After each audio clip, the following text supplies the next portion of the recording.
Hey guys, ever since they've made a couple buffs, the changes to the spell armor, and then a couple buffs to Anub'arak when they've buffed his health, they've buffed a few other things, and then they gave them this one level 1 talent. I've felt that he's the best tank in this game. And the tough part about Anub'arak for me is I don't really like to see Anub'arak solo tanks a lot because of how squishy he is. He can die very, very quickly.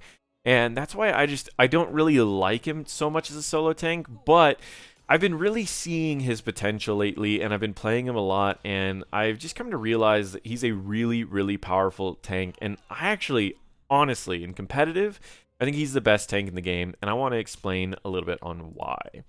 So level 1, Regen Master was the old talent you'd pick, and then they buffed the spell armor on his W and the level 1 talent here, which made that kind of a must pick. But Legion of Beetles is something that I've been picking a lot lately, and my main reason for it is you can see us diving a little bit closer to towers, and when we dive a little bit closer to towers, the towers are hitting the Beetles instead of me because I'm summoning extra Beetles every 8 seconds and Beetles whenever I use my abilities. So I found that in this particular build of Anub'arak, I can not only play a lot more aggressively and we can dive towers, but it also sieges much harder than any of his other builds did.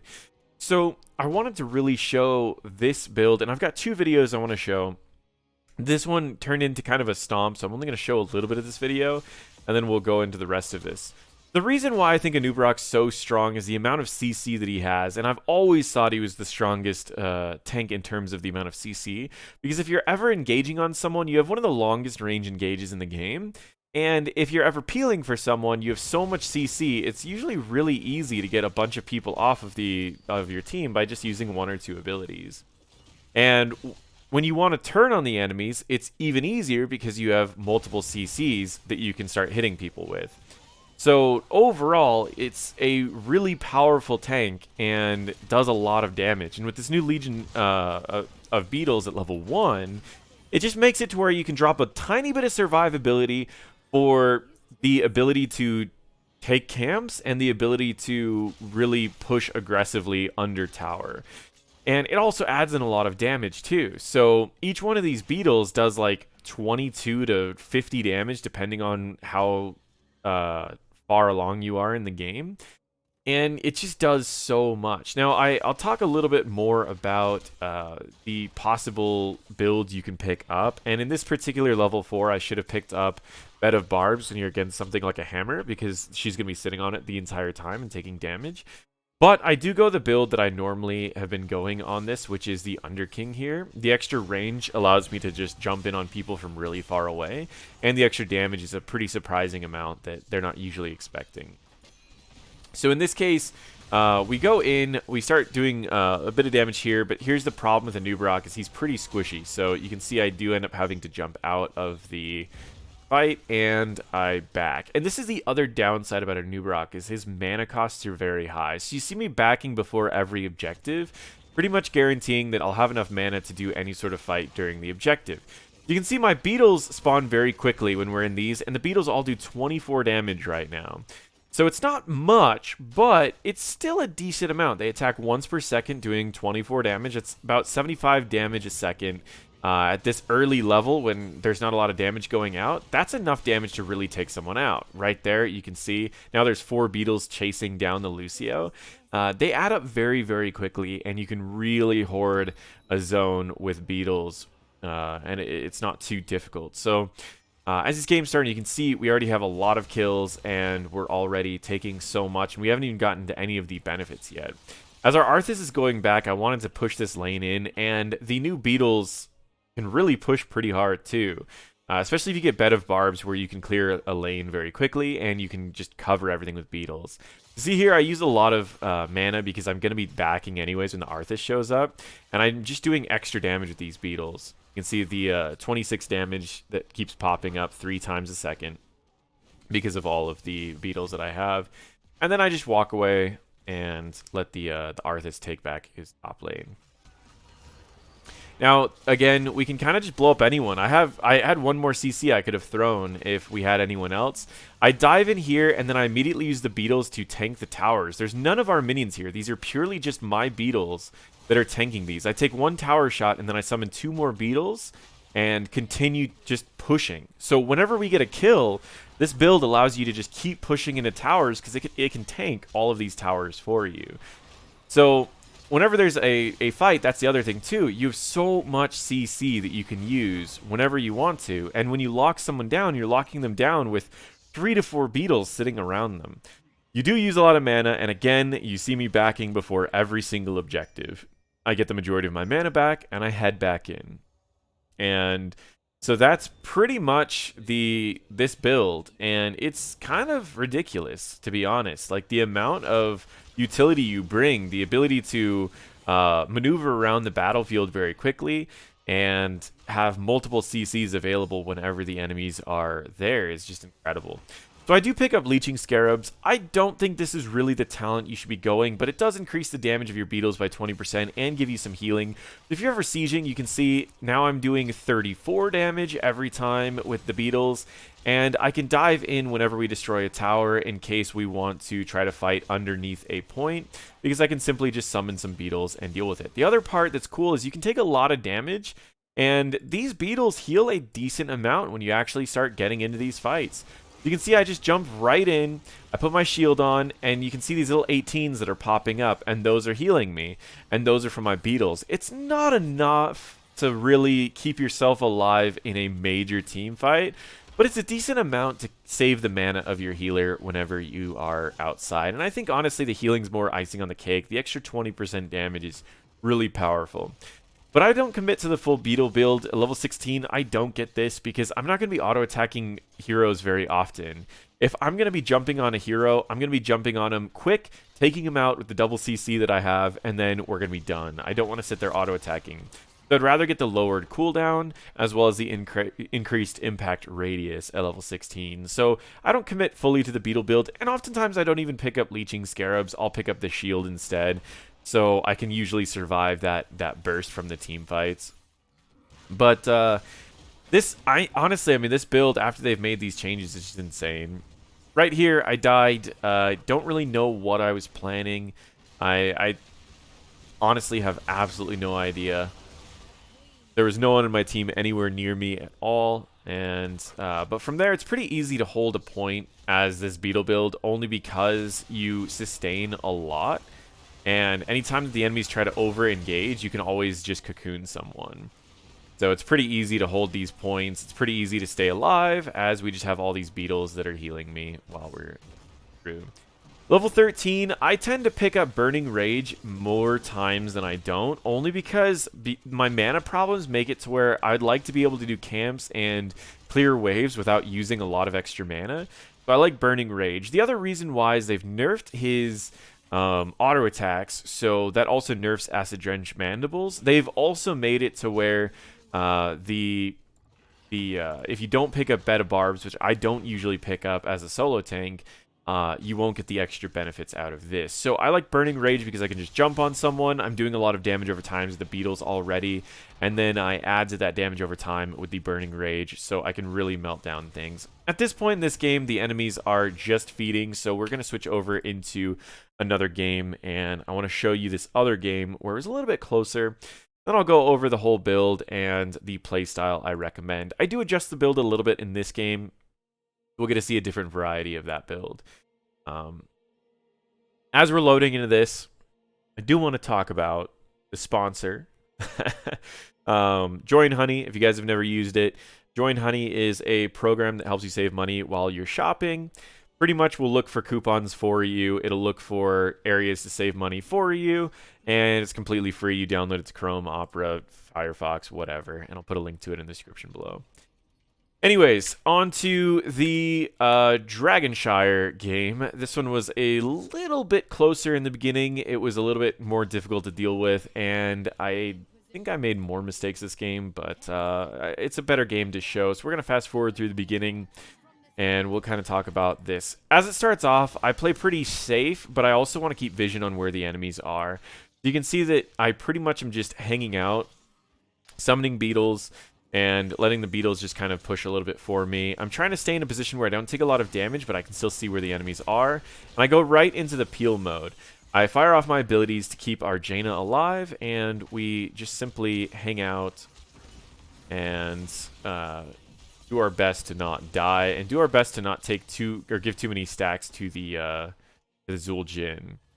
So we end up losing our Hanzo, and you're going to notice we lose a lot of people this game, but it works out okay. Once I start getting a few more pieces of this build, then it works out pretty well. So take some, I put a shield on before he pops the trait, just so I don't take as much damage. We have a fight going on here, and this one was a little surprising to me. I thought I could get out of the range of this silence and then put my shield on, and I couldn't, so I ended up just dying. But we lose a camp there. So you can see, guys, this game is not like the last game. It is not starting off well. It's not going in our favor. Last game, we were 6-0 at the beginning. This one, we've already lost a camp. We've lost 2 people. We're down by almost an entire level, and it's not going great. But doesn't mean it's going to be over. You can see that we body block right here. Anub'arak has a very large body, so you can usually body block really well. So what I try to tell people to do is when you're jumping on someone, initially jump behind them. Even if you don't get that stun off, you can still body block them for a while. And when they start trying to go around you, you simply use a Q, an impale, knock them up in the air, and then reposition yourself around them again. And you can stay body blocking people for quite a while. So even if you have only one person who's doing damage on your team with you, it's usually enough time for that one person to really get some value off. When you're doing camps in this Beetle build, you actually do camps pretty well. I'm not going to say you do them that fast, but you don't take a lot of damage because the Beetles will tank a lot of the damage for you. So you can kind of walk away and let the Beetles tank while you check a bush or you prepare to jump on someone else. It's not too bad, and overall it's a pretty cool, group of talents or use for these talents. Once again, you see that I'm picking up the range and damage. Again, Bed of Barbs could work. I think if you're in the solo lane, it's definitely the pick, but if you're not, if you're with your team, that extra range and damage is just really, really nice for taking out very specific targets that are trying to either jump on your team. And this is kind of what I'm talking about, why I really like this. So, the other thing is if you're playing Anub'arak and you're peeling off for your team, the first thing I always recommend is peel with your Q first, because you want to save your E in case you need to get out. So sometimes what I do is I peel with my Q, and then I walk up with my W to kind of give just some extra, like block any shots from any skill shots, and then you can use your E to either get out, or you can use your E to fully commit to a peel. And that's pretty much what you're going to see a lot of this particular game. He actually tried to charge me there. I interrupted him as he was charging, which is kind of interesting. So we're still doing pretty poorly. We're down 5 kills to 1, so you can tell. I don't want to give free stacks to the Zul'jin, so you can see I'm not really trying to commit to any of these fights either. They also have a healer, and we don't right in this particular area. I use my Unstoppable to try to get away because I don't want to be slammed in by the Diablo, and we're just going to be taking a lot of damage here. Currently, we have someone who's stalling out mid lane, so we don't need to worry about that too much. But we're also not really getting anything done here. You can see I'm also trying to save my mana a little bit.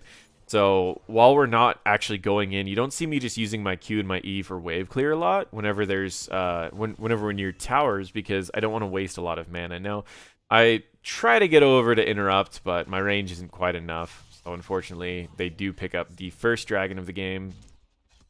And I try to stay near the walls. This is a trick that you can do a lot if you're ever playing a tank, because if they ever try to charge you, you can walk behind the wall and it stalls out the dragon a lot. But then once the wall is destroyed, it's pretty free for them to use the dragon to knock you back. And now we're down by, again, a full level, and there's not too much we can do, but I'm almost to level 10, and we're almost at the point where we can be pretty scary to the enemies. And you can see my mana is already coming down again. This might be a pretty bad map for him because you can't just back before every objective, because the objectives are kind of ongoing for long periods of time. So maybe Anub'arak's not the best for Shire, but we'll see why he's still pretty scary as this game goes on. I'm going to just fast forward a little bit. Again, I'm letting the minions tank. And so we were able to take that camp without taking any damage. We do use a little bit of mana there, but if we're both using mana, then we both regen as we're going to a lane. They are over here by this camp. I recommended that we invade, but instead we decided to go in here. So the first thing I want to show you guys is if you don't need to jump in, save your CC as long as possible. I'm going to be using my Q first because that one is just a simple CC. Then my my next ability that I can use is my E, which then will reposition them closer so I can get an auto attack off. In this case, I wasn't able to get an auto attack off, but I have 4 Beetles sitting there, and all 4 of the Beetles happen to be on the Orphea still. One of them got a hit for 31 damage, and that finished off the Orphea. So the Beetles are not bad. We jump onto the Zul'jin, and I realize that the Zul'jin died pretty easily, which means that he doesn't have Tazdingo. Because he doesn't have Tazdingo, you're going to see me pretty much diving in on this Zul'jin for this whole game, because I realize that if they don't have Tazdingo, he has no way of keeping himself alive if I jump on him. And so my priority this game is to pretty much dive in on the Stukov and the Zul'jin as often as possible, while doing my best to stall other things. And you can see whenever we're pushing, I'm also summoning as many Beetles as possible. Not just for the Beetles to tank, but also just for the extra damage that the Beetles bring. But we have no minions left, and you can see this tower still isn't hitting anyone on our team. And even though the objective's up, I just kept saying, hey, let's just keep pushing. So we can dive under towers very easily. Even though we don't have any minions here, once again, it's these Beetles. And that's it. That's all you need. And there we go. He doesn't have Tazdingo. He simply just has that that guillotine. And guillotine's not really that scary. I mean, it's scary if you can hit one person, but the odds of hitting someone is pretty low. And people can just dive on you, and you have no way to keep yourself up. So whenever you're playing Zul'jin, it's very risky to go guillotine. That's generally it, guys. The build, you can see I didn't pick up the Leeching Scarabs this time. I picked up the... I thought he was just going to die, so I simply used a cocoon and then walked away. So I picked up the Subterranean Shield, and the reason why is because I wanted to charge in onto someone like a Zul'jin and have such a large shield that there was no way he was going to be able to break through the shield before I take him out. And that was really what I wanted to focus on when I was charging in on anyone. So we'll fast forward just a little bit, and then we'll probably call this video to be done soon. We'll probably finish up this particular game. So again, charge right in onto the Zul'jin. They pop an ult, so we pretty much just walk out. We do get a Hanzo arrow in. And this is kind of what I was going to talk about, is when you can just follow someone, it's such a powerful tool to hold off as many of your abilities as you can until you really need them. And just let your Beetles do work. My damage isn't very high. I try to take fights in burst, and then outside of that, I'm still just a tank. So as much as the Beetles, like, I'm sending in a bunch of Beetles, they're mainly just there to tank things. And in this case, I'm trying to stay really close up to the enemies so they are distracted with me and they don't notice the dragon. And we just take the dragon bot lane. The other thing, I didn't show too much, but you can do camps decently after level 13 when you get the Burning Rage and you're doing you're doing damage every second. And so I take a step back so that he doesn't get lost in the middle of the team. And then I want to step up. I want to get Beetles to tank for me, and I also am the only one that can get flipped by the Diablo and get out alive. So you can see I do that. The enemies are chasing, but we're a little low, so I'm pretty much just standing back, not really doing anything. I try to save my E as much as I can. I mean, I do end up going in with it here and there, but I try to save it so that I have it as an escape.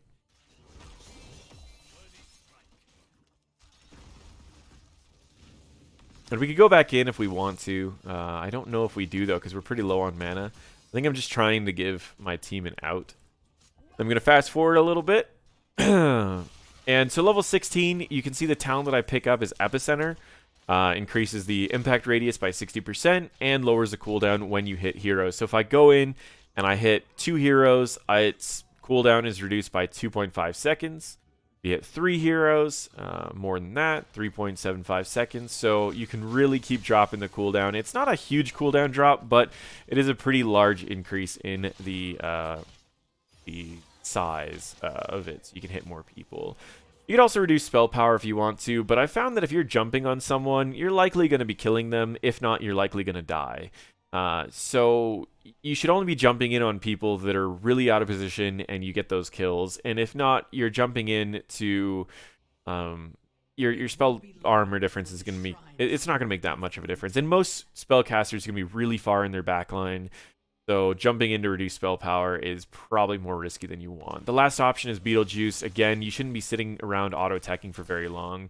Fight should be like this, where you jump in, you get a kill, right?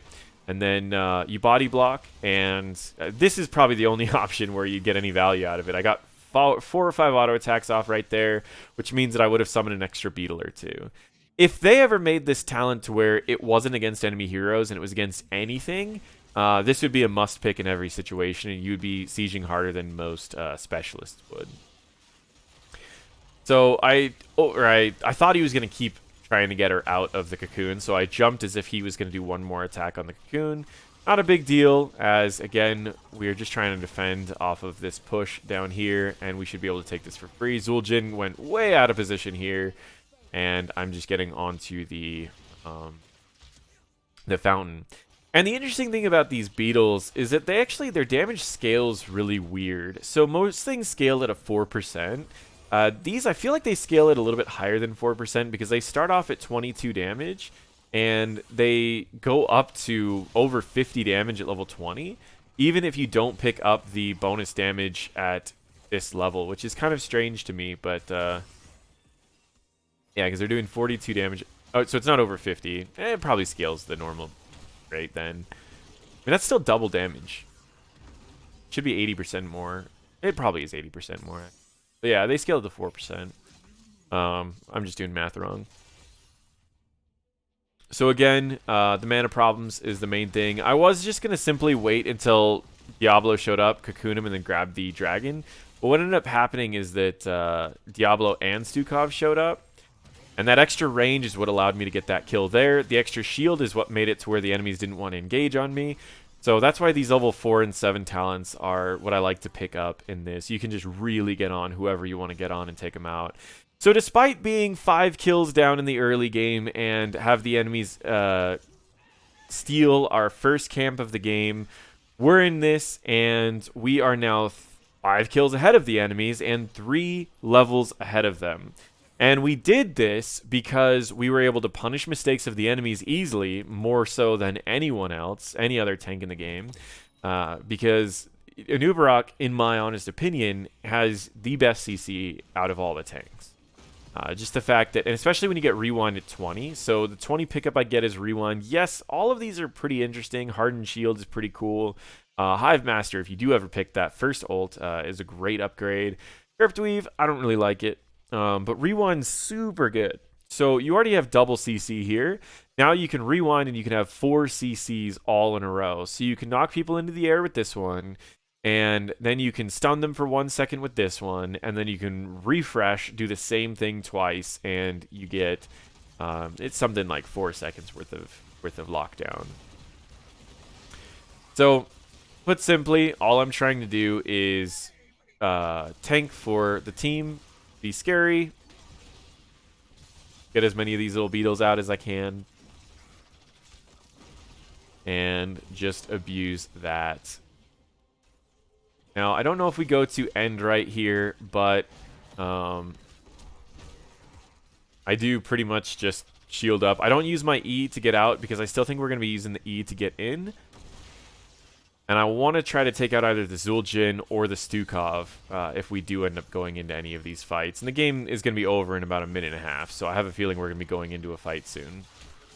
You can see when I'm doing a camp, it's pretty quick. When you have the burning damage and the Beetles, you can see how fast you're actually melting down these camps. It's not too bad. I mean, it's For a tank, it's probably one of the faster tank ones compared to a lot of the other tanks out there. So I pretty much just use a cocoon on her, as we are already going to kill the Diablo, and then I want to jump in on the enemies, but we want to just kill this Orphea first. I use the Burning Rage to finish off the camp that was right there, and now we can push in with a camp. And I want to go find this Zul'jin and see if I can take him out of the fight really quick. But he's kind of just gone.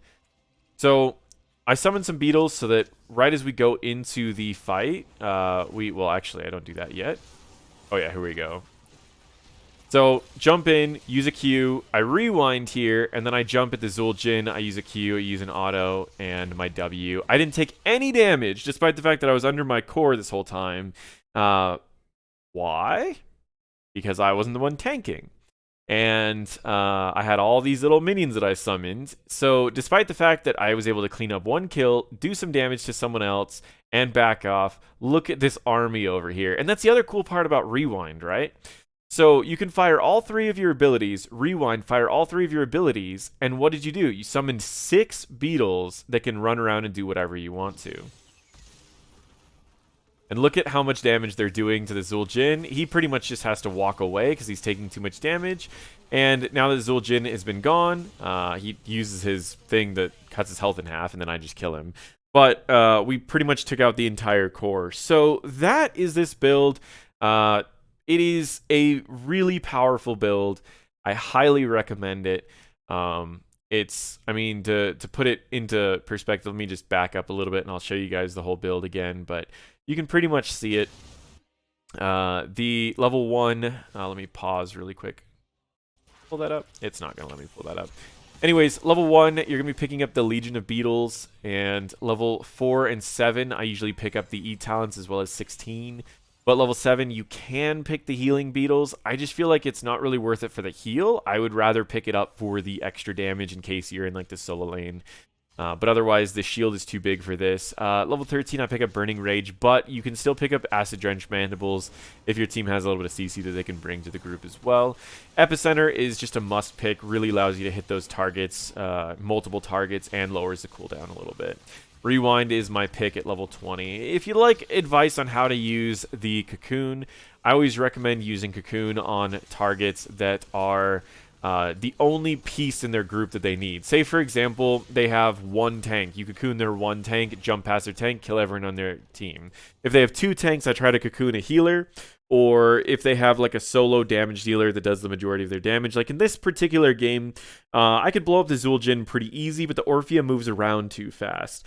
So if they had multiple tanks, say they didn't have the Azmodan and they had another tank, I would probably just Cocoon the Orphea, jump in, kill the Zul'jin, and then we win the team fight because they don't have any damage to take us out. So those are the options on what you want to be doing with your Cocoon whenever you have it. Anyways, this is a rather long video, so thank you for everyone who took the time to watch it. I really wanted to show a couple games with the new changes on Anub'arak. Yes, all of the other talents that you used to pick on him are still viable. I just feel these new Beetle talents are just really, really powerful, as they can tank a lot of towers, they can tank a lot of abilities, and they are just, they do a surprising amount of damage. Anyways, thank you again for watching, and feel free to check out my other videos.